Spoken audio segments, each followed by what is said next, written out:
देखंतु स्वर्गत बिजू पट्टनायक ओडिशार अभिमान ओडिशार गर्व एवं गौरव ए कथा को आमे समस्ते विश्वास करूँ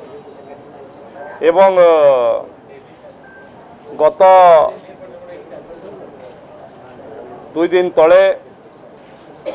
जड़े सांसद देइथबा बाहर कौन सी मीडिया बाइट रे देइथबा गोटे वक्तव्य को नहीं गत काली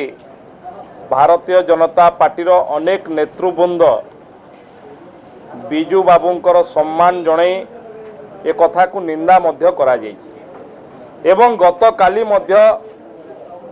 जे ए कथा कहिथिले से तांकर स्पष्टीकरण मध्य रखि सारिछंती जे बिजू बाबूंकर प्रति यथेष्ट तांकर सम्मान अछि। वास्तव रे सी कांग्रेस तथा नेहरू गांधी परिवार रो उपरे ए कथा कहिथिले एवं बिजू बाबूंको उपरे तांकर कोनोसी भावना भूल नहीं एवं यथेष्ट सम्मान अच्छी एक कथा काली सी कही सारी एवं आपण माने जानिथिबे जे बिजू बाबू को जदि किए वास्तव रे राष्ट्रीय राजनीति रे सम्मान रो सहित देखुतला हेले आपण माने तत्कालीन प्रधानमंत्री भारत रत्न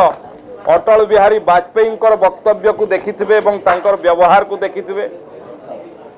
यशस्वी प्रधानमंत्री नरेंद्र मोदी वक्तव्य को देखिथिबे एवं तांकर सम्मान को देखिथिबे। राष्ट्रीय राजनीति रे भारतीय जनता पार्टी बिजू बाबू को सबुबले सम्मान करे एवं तांकर सम्मान बढ़ाइबारे मध्य सबुबले भूमिका रे रही किंतु आज जो दल सांगरे मिसिकी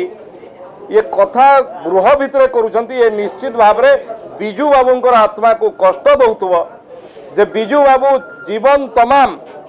अण कांग्रेस राजनीतिर जड़े पुरोधा भाव रे सारा भारत वर्ष रे सी समस्तंकर